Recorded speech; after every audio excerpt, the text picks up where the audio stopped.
बातमी राजकीय वर्तुळातून विरोधकांचं विधान भवनाच्या पायऱ्यांवर आंदोलन सुरू आहे। सरकार विरोधात जोरदार घोषणाबाजी केली जातीये।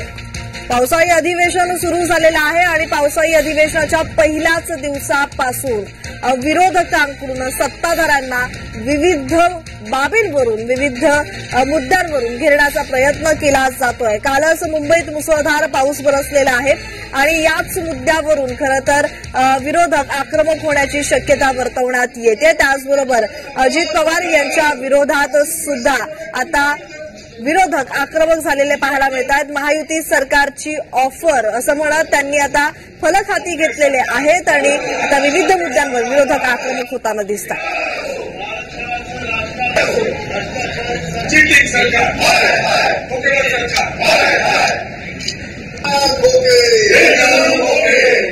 तर या संदर्भात अधिकची माहिती देत आहेत आमचे प्रतिनिधी महेंद्र जोईल। महेंद्र, विरोधकांचं आजही विधान भवनाच्या पायऱ्यांवर आंदोलन सुरू आहे। खरं तर विरोधकांचं सातत्याने असं म्हणणं असतं, टीका केली जाते विरोधकांकडून की ज्यांच्यावर भाजपा आणि राज्य सरकार हे आरोप करताना दिसतं आणि त्यांनाच महायुतीमध्ये घेतलं जातं, पक्षामध्ये घेतलं जातं, त्यांचा प्रवेश होतो आणि त्यानंतर खरं तर त्यांच्यावरचे जे गुन्हे आहेत ते माफ केले जातात। या संदर्भात अधिकची माहिती, कारण त्या विरोधातच आंदोलन सुरू आहे।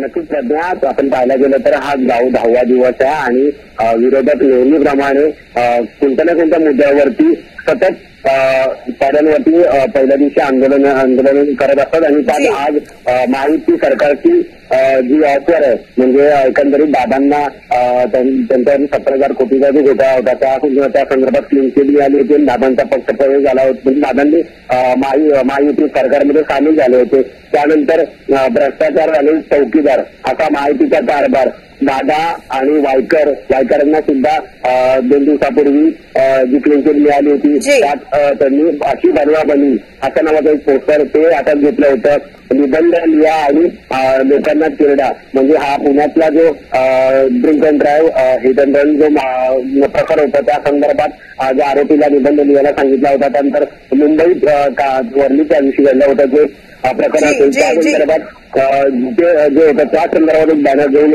आज विरोधकांनी आंदोलन केलं होतं। शिवरे आणि निंदन दादाचे भाजपचे आमदार चिरडून गरिबांना होऊ पसार अशा प्रकारच्या बॅनरमध्ये धन्यवाद महेंद्र तुम्ही दिलेल्या माहितीसाठी।